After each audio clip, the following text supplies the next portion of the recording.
The power grid failed at exactly 10:37 p.m. Across cities and towns, streetlights flickered before winking out, plunging neighborhoods into an unnatural darkness. Phones lost signal, televisions cut to static, and emergency services fell silent. At first, people assumed it was a routine blackout, an inconvenience at worst.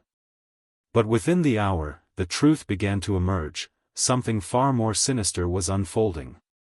In a small town outside Denver, Cameron Hayes sat in his truck, gripping the wheel as his headlights cut through the void. His radio had died minutes ago, and his phone showed only an empty loading screen. The power failure stretched as far as he could see, and a deep unease settled in his chest. He wasn't supposed to be here. His job as a long-haul trucker kept him away for weeks, but something had nagged at him tonight, urging him to turn his rig toward home.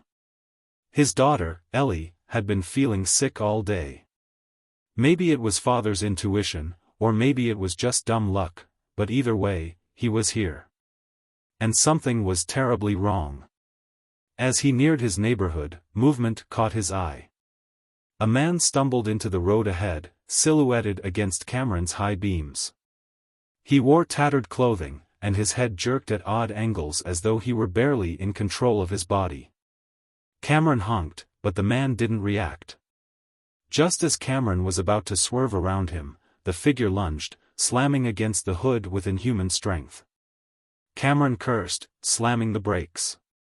The body rolled off, hitting the pavement with a sickening thud, but within seconds, the man rose again, his face twisted into something that wasn't quite human. A low, guttural growl escaped his lips as he locked eyes with Cameron. Something was wrong with this man. Cameron didn't wait to find out what. He jammed the truck into reverse and peeled backward, but in the side mirrors, he saw them, dozens of figures emerging from the darkness. Some crawled from alleyways, others dragged themselves from homes where porch lights had failed. Their movements were stiff, erratic, unnatural. Panic gripped Cameron's chest. He floored the gas and sped toward his house. A few miles away in the heart of the city, Dr. Olivia Carter sat frozen in the emergency room of St. John's Hospital, staring at the chaos unfolding before her. Less than an hour ago, a man had been rushed in with bite wounds across his arms and neck. The paramedics reported he had been attacked by something inhuman, something that moved too fast, too aggressively. The doctors had dismissed it as a drug-induced psychotic episode. But the man died on the table. Then he came back. Olivia watched as he lunged from the hospital bed, tackling a nurse before anyone could react. His teeth tore into her throat, silencing her screams in a fountain of crimson. Security guards tried to subdue him, but their batons did nothing. He didn't even feel pain. The infection spread like wildfire. More patients began to convulse, spasm, and then rise with those same lifeless eyes. Olivia barely managed to escape the ER, sprinting down the hallway as the sounds of slaughter filled the air behind her. She reached the stairwell just as the emergency generator flickered and died. The hospital plunged into total darkness. The city was gone. Back in the suburbs, Cameron screeched into his driveway. He burst from the truck, racing toward his front door. Ellie and his sister, Madeline, were inside. As he fumbled with his keys, he heard a scream from down the street. A man was being dragged from his own porch, his body thrashing as something clawed into him. Another figure pounced, biting deep into his leg, tearing flesh free. Cameron turned away, heart pounding. He burst into the house, slamming the door behind him. Madeline. Ellie. Madeline appeared at the top of the stairs, clutching Ellie, who lay feverish in her arms. Cam, what's happening? Her voice trembled. We need to go, Cameron panted, locking the door. Now. He grabbed the baseball bat from the closet. The rifle was in his truck, but there was no time to retrieve it. Outside, the sounds of footsteps and guttural moans grew closer. A hand slammed against the window. Another. Then another. They were coming. And the world would never be the same again. Cameron's grip tightened around the baseball bat as the first window shattered. Shards of glass rained onto the living room floor, and through the jagged opening, a pair of rotting hands reached inside, clawing at the air. The moans outside grew into a chorus of starving hunger, a sound that sent a shiver through his spine. Upstairs. Now, he barked. Madeline didn't hesitate. Carrying Ellie, she rushed up the steps, her breath sharp with panic. Cameron backed away from the window just as a bloodied face pushed through the broken glass, eyes wild and vacant, lips peeled back to reveal teeth stained with fresh gore. He swung the bat. The impact cracked against the thing's skull, sending it reeling back with an ugly crunch.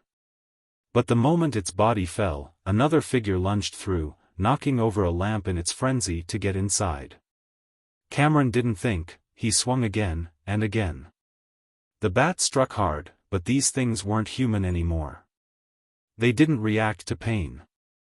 It took 4 more blows before the creature's body crumpled, twitching against the hardwood floor. The front door shuddered violently. They were pushing in. Cameron bolted up the stairs, taking them 2 at a time. The house was no longer safe. When he reached the bedroom, Madeline was already barricading the door with a dresser. Ellie lay on the bed, her fever worse. Sweat drenched her pale skin, her small body racked with trembling. "She's burning up," Madeline whispered, pressing a damp cloth to Ellie's forehead. Cameron clenched his jaw. His daughter was sick, but there was no time to figure out with what. The only thing that mattered was getting them out alive. Outside, the moans grew louder. The creatures weren't just at the front anymore. They were circling the house. "We have to move," Cameron muttered. "If we stay, we die." Madeline's eyes darted to the window. The rooftop. It was a risky escape, but better than waiting to be cornered. Cameron moved first. He shoved the window open and climbed onto the roof, the cool night air hitting his sweat-drenched skin. Below, the streets swarmed with the dead. Dozens of figures stumbled over bodies, tearing into whatever flesh remained. Some looked up at him, their heads snapping toward movement like predatory animals. His stomach clenched. This wasn't a normal outbreak. These things were changing, becoming more aware. Madeline passed Ellie up to him, then climbed out. The moment her feet left the windowsill, the bedroom door below burst open. The barricade wasn't enough. Cameron grabbed her wrist and yanked her onto the roof just as the creatures spilled inside. She bit back a scream, clutching Ellie to her chest. There was no time to think. They had to jump. Cameron braced himself.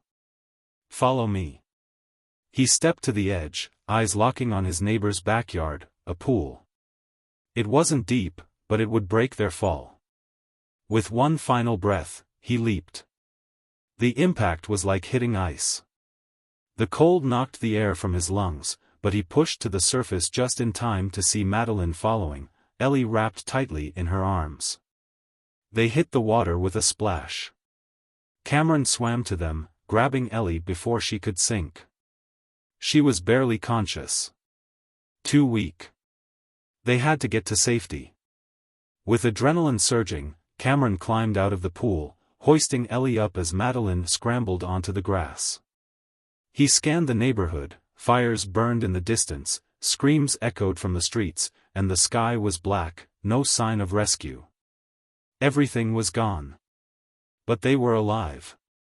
For now. Cameron's breath came in ragged gasps as he carried Ellie through the neighbor's backyard. Madeline followed close behind, her soaked clothes clinging to her shivering frame. The air was thick with the metallic scent of blood and burning flesh, and the distant screams still hadn't stopped. The world was unraveling. "Where are we going?" Madeline whispered, gripping his arm. Cameron's mind raced. His truck was back at the house, unreachable now. He had his gun locked in it, but going back was suicide. They needed a car. Any car. Greg's house, he said, nodding toward the house 2 doors down. Greg Winters, ex-military, paranoid as hell. Cameron had always given him grief for stockpiling supplies, but now? That paranoia might save their lives. They kept low, moving through backyards instead of open streets. More shadows stumbled through the roads, some moving faster than before. Cameron's stomach twisted, they were getting quicker. As they neared Greg's house, a gunshot cracked through the night. Cameron froze. Another gunshot. Then silence. Damn it, he muttered. If Greg was still alive, he wouldn't have stopped shooting. Madeline grabbed his sleeve. Are we still going in? We have to. The back door was ajar. Cameron edged inside first, baseball bat ready. The kitchen smelled of gunpowder and something rotten. A dark trail of blood smeared across the tile, leading to the living room. A body lay slumped over the coffee table. Greg. Cameron clenched his jaw. 1 gunshot to the head. Self-inflicted. Greg had chosen death over turning into one of them. But where was his wife? A shuffling noise came from the hallway. Cameron grabbed Madeline's wrist, motioning for silence. The noise grew louder, slow, uneven footsteps dragging across the hardwood. Then, a deep, wet growl. Cameron barely had time to react before something lunged from the shadows. He dodged, narrowly avoiding Greg's wife, Maria, or what used to be her. Her face was half-eaten, teeth bared in an unnatural snarl. Her eyes were clouded, but her movements were fast, too fast. She slammed into the counter, then whipped around unnaturally fast, crawling toward them on all fours. Cameron swung. The bat connected with her ribs, but she barely flinched. She launched forward again, claws swiping, forcing Cameron to stumble back. Madeline screamed. The gun. Greg had a gun. Cameron snatched the pistol from Greg's limp fingers and turned, just as Maria lunged. Bang! The gunshot echoed through the house. Maria's body jerked violently before crashing to the floor. She twitched, but didn't rise. Cameron's hands shook as he exhaled. Headshot. That was the key. Madeline was trembling, clutching Ellie close. We need to go. Cameron grabbed the spare car keys off the counter, Greg's truck. Loaded with survival gear, always full on gas. Perfect.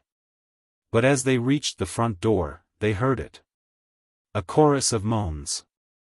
The gunshot had drawn them. Through the window, dozens of figures turned toward the house, their dead, glassy eyes locking onto the new prey inside. They were out of time. Cameron's pulse hammered in his ears. They were surrounded. Through the shattered window, the dead gathered, their bodies swaying unnaturally, as if they could already smell the blood inside. The first few had started toward the house, their movements slow at first, but Cameron had already seen what happened when they got too close. They sped up. They attacked. They didn't stop. We need to move. Now. He grabbed the truck keys from Greg's counter and turned to Madeline. Stay close. Don't stop. If you fall, get up. Madeline clutched Ellie to her chest, her face pale but determined. Cameron kicked the front door open. The creatures snapped their heads toward the sound. Then they charged. Go, go. Cameron fired blindly, his first shot hitting a runner in the chest, but the damn thing kept coming. Headshot. It has to be the head. He adjusted his aim, bang. The second shot blew apart its skull, sending it collapsing to the pavement. Madeline ran ahead, her breath ragged as she sprinted toward the black truck parked in the driveway. The keys rattled in Cameron's grip as he shoved Ellie into the back seat and threw open the driver's side door. A hand latched onto his arm. Cameron turned, one of them had grabbed him. Its fingers were ice cold, flesh peeling away as its grip tightened. Its jaw snapped open, inches from his face. Bang! The creature's head exploded in a mist of blackened blood. Madeline held Greg's rifle, her hands shaking, eyes wide with terror. "No time," Cameron barked. He shoved her into the truck and jumped in, jamming the keys into the ignition. The engine roared to life. The creatures surged forward, clawing at the truck, hands slamming against the windows. One managed to grab the side mirror, its face pressed against the glass, its eyes dark and hollow. Cameron floored it. The truck lurched forward, tires screeching as they tore down the street. Bodies tumbled beneath the wheels, bones snapping like dry branches. Ellie whimpered in the back seat, still burning with fever.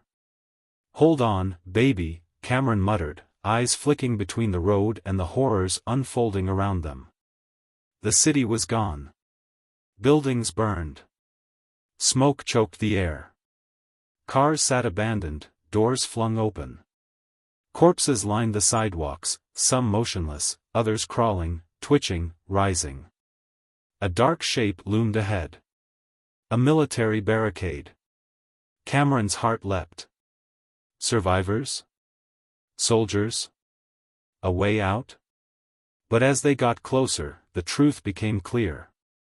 The checkpoint had been overrun. Soldiers lay torn apart, their weapons scattered. Blood painted the walls in frantic, violent smears. A single figure stood among the bodies, dressed in tactical gear, a bulletproof vest ripped open, his face hidden beneath a shattered gas mask. He turned toward the truck. The mask slipped, revealing a mouth filled with jagged, inhuman teeth. Cameron's stomach dropped. Whatever this thing was, it wasn't a normal infected. And it had seen them. Cameron's knuckles whitened on the steering wheel as his foot pressed down harder on the gas. The infected soldier at the checkpoint turned its head in an eerie, predatory motion, locking onto them with a hunger that felt calculated. Then it moved. Not the slow, shuffling gait of the others, this thing sprinted. "Hold on!" Cameron shouted. The truck barreled forward, but the infected soldier was faster than any human had a right to be. It vaulted over an overturned Humvee, landing in front of them in an instant. Madeline screamed. Cameron wrenched the wheel to the right, barely dodging as the creature slammed a fist into the hood. The impact left a crater in the metal, rocking the entire vehicle. "What the hell was that?" Madeline shrieked. Cameron didn't answer, he didn't know. The road ahead was blocked with abandoned military vehicles and wreckage. They were trapped. Another impact. The infected soldier leapt onto the roof, its fingers digging into the metal with inhuman strength. The truck groaned under the weight, the ceiling buckling inward as the thing pounded its fists down, again and again. Ellie whimpered in the back seat, her fevered body convulsing. "We're not dying here," Cameron growled. He slammed the brakes. The truck screeched to a halt. The force sent the creature flying forward, tumbling across the pavement like a ragdoll. Cameron didn't wait, he floored it, tires screeching as the truck roared toward the barricade. The creature had barely started to rise when the front bumper slammed into it. The impact sent the infected crashing into the windshield. A face, if it could even be called that anymore, pressed against the cracked glass. The torn remains of its gas mask clung to peeling flesh, jagged teeth snapping wildly as its lips curled back in a grotesque, mindless snarl. Cameron whipped the truck sideways, sending the creature rolling off onto the asphalt. Madeline clutched Ellie tightly, eyes wide with horror. "Is it dead?" Cameron checked the mirror. The thing was already getting up. Blood dripped from its broken limbs, but it didn't seem to care. It simply turned, cocked its head, and started running again. Cameron's stomach twisted. This thing wasn't normal. Whatever had caused this outbreak, it was mutating. He yanked the wheel, steering onto a side road. They couldn't go toward the city anymore. Too many infected. Too much chaos. We need to find shelter, he said. Somewhere isolated. Somewhere safe. Madeline wiped sweat from her brow. Where? There's nowhere left. Cameron hesitated. Then it hit him. The hunting cabin, he muttered. Madeline frowned. What? My buddy Jackson's old cabin. It's deep in the woods, no one's gonna be out there. It's got supplies, a generator, and a well. If we can make it, we might have a chance. Madeline looked down at Ellie, who was barely conscious now. Her fever had worsened. Then we go, she said. Before it's too late. Cameron nodded and hit the gas. Behind them, the infected soldier watched, standing in the road like a hunter watching its prey escape. It didn't chase this time. It simply turned toward the city, disappearing into the shadows. The truck's tires roared against the pavement, the broken city disappearing behind them as Cameron pushed the vehicle faster down the desolate highway. The glow of the fires faded in the rearview mirror, but the dread in his chest remained. They had seen something back there, something worse than the other infected. That thing at the checkpoint, it wasn't just a mindless husk. It was aware. Cameron tightened his grip on the wheel. If the infected were evolving, nowhere was safe. Madeline sat beside him, her arms wrapped protectively around Ellie in the back seat. The little girl's skin was clammy, her breathing shallow. She's getting worse, Madeline whispered. Cameron's jaw clenched. We'll get her help. Madeline shot him a look. Where? Cameron didn't have an answer. There were no hospitals anymore. No doctors. Only them. The highway stretched ahead, cutting through miles of dense forest. Trees loomed on either side, dark and unervingly still.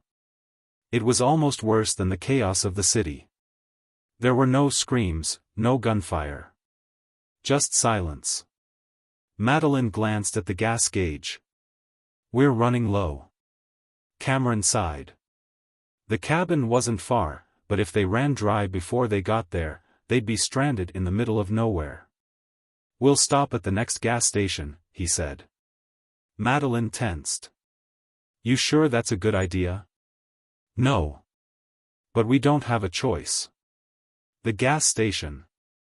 A few miles later, a small, run-down gas station appeared on the side of the road.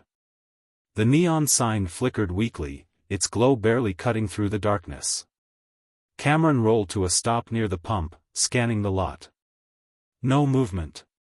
No signs of infected. That's a first, Madeline muttered. Stay in the truck, Cameron ordered. Madeline didn't argue. Cameron stepped out, gun raised. The air was thick with the scent of old gasoline and something rancid. A few abandoned cars sat near the station, their windows shattered, their doors hanging open. He crept to the pump, his heart pounding. If the power was still working. He grabbed the nozzle and squeezed. Nothing. Damn it. He scanned the station's convenience store. If there was a generator inside, they might be able to get the pumps working. Cameron took a breath and stepped through the glass doors. Inside the store.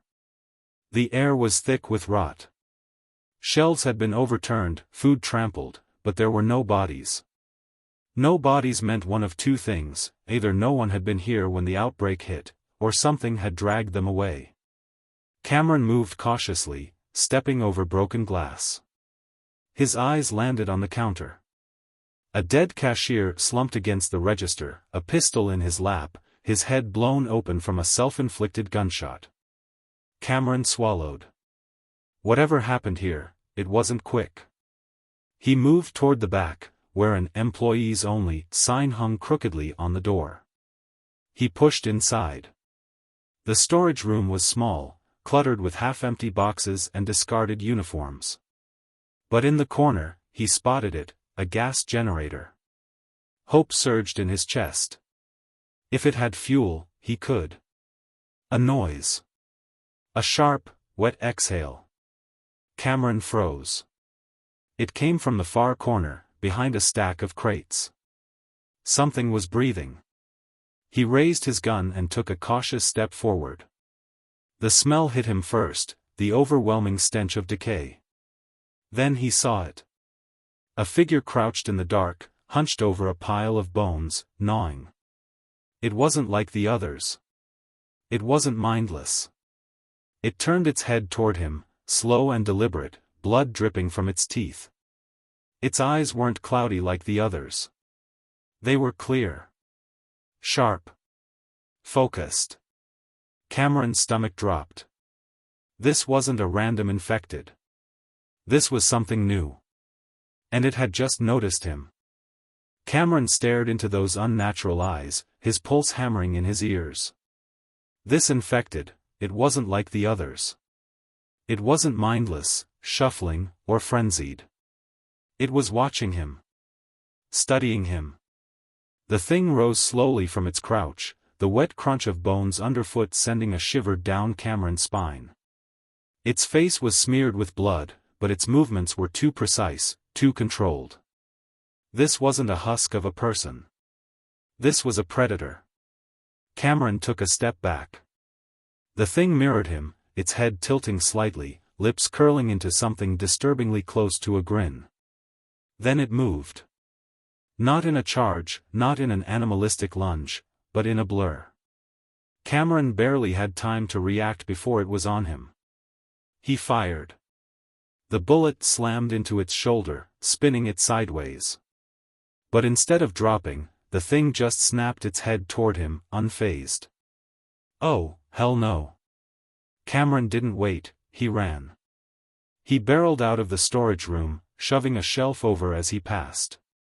The creature shrieked, a sound that didn't belong in this world. It was right behind him. Cameron dove through the shattered front door, hitting the pavement hard. His ribs screamed in protest, but he forced himself up. Madeline saw him and her face paled. Drive. Cameron roared. She didn't hesitate. The truck's engine roared to life. Cameron sprinted toward it, but the creature was faster. It burst through the gas station's doors, moving in inhuman strides, its limbs twisting unnaturally. Cameron reached the truck just as claws slashed through the air where his head had been a second earlier. He threw himself into the driver's seat and slammed the door. The creature leapt onto the hood. Madeline screamed. Cameron didn't think, he floored it. The truck lurched forward, sending the infected slamming into the windshield. The glass cracked but didn't shatter. The creature's hands clawed at the cracks, peeling them apart like skin. Cameron yanked the wheel, hard. The truck swerved violently, sending the creature flying off the hood. For half a second, Cameron thought they were clear. Then the thing landed on its feet.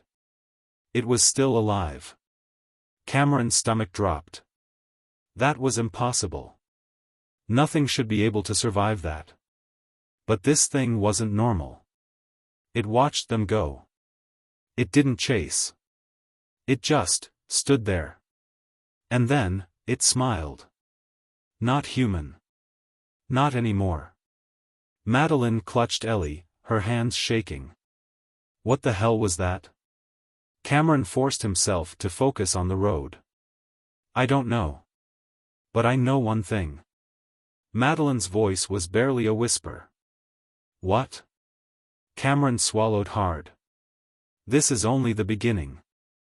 The truck hurtled down the empty road, the dark forest swallowing them whole. The fires of the city were long behind them, but Cameron knew that safety was an illusion. That thing, whatever it was, had let them go. Not because they had escaped. Because it wanted them to run. Ellie whimpered in Madeline's arms, her fever worsening. She was burning up. She's getting worse, Madeline whispered. If we don't find medicine soon. We will, Cameron cut in, eyes locked on the road. We just need to get to the cabin. Madeline nodded, but the fear in her eyes was clear. The truck's headlights pierced the thick woods, illuminating the narrow dirt road that led to Jackson's cabin. Cameron had only been out here a few times, hunting trips, lazy weekends. It felt like a lifetime ago. The truck rumbled up the final stretch, the cabin finally coming into view. It was small but sturdy, perched near a lake with a single watchtower beside it. Cameron pulled up and cut the engine. "Stay inside," he told Madeline. "I'll check it out." She nodded, clutching Ellie tighter. Cameron stepped out, gun raised. The forest was silent. Too silent. He crept onto the porch and pushed open the door. The smell of dust and wood filled his lungs. No signs of forced entry. No blood. No bodies. He checked the pantry, stocked. The gun locker, intact. The generator, full. For the first time in days, something felt right. He hurried back to the truck. "It's safe. Let's get inside." Madeline carried Ellie in, laying her down on the couch. Cameron rummaged through the supplies, finally finding a half-full bottle of antibiotics. It wasn't much, but it was something. Madeline pressed a damp cloth to Ellie's forehead. "She just needs rest." Cameron let out a slow breath. For the first time in days, they were somewhere secure. Somewhere defensible. But in the pit of his stomach, he knew. It wouldn't last. Something watches. Hours passed. The cabin was quiet, except for Ellie's breathing. Cameron sat by the window, rifle in hand, watching the forest.